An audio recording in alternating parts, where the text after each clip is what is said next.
And Moses spake unto the heads of the tribes concerning the children of Israel, saying, This is the thing which the Lord hath commanded. If a man vow a vow unto the Lord, or swear an oath to bind his soul with a bond, he shall not break his word.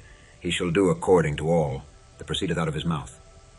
If a woman also vow a vow unto the Lord, and bind herself by a bond, being in her father's house in her youth, and her father hear her vow, and her bond wherewith she hath bound her soul, and her father shall hold his peace at her, then all her vows shall stand, and every bond wherewith she hath bound her soul shall stand. But if her father disallow her in the day that he heareth, not any of her vows, or of her bonds wherewith she hath bound her soul, shall stand, and the Lord shall forgive her, because her father disallowed her.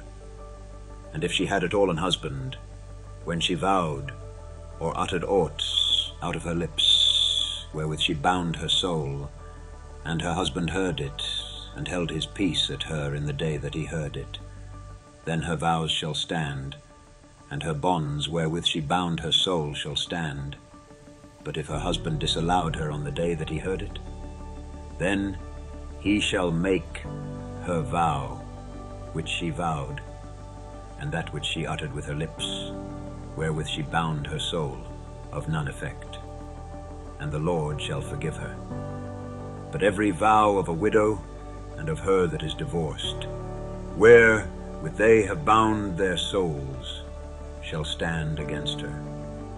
And if she vowed in her husband's house, or bound her soul by a bond with an oath, and her husband heard it, and held his peace at her, and disallowed her not, then all her vows shall stand, and every bond wherewith she bound her soul shall stand.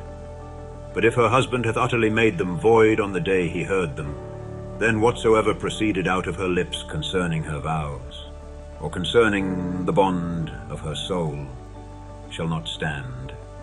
Her husband hath made them void, and the Lord shall forgive her.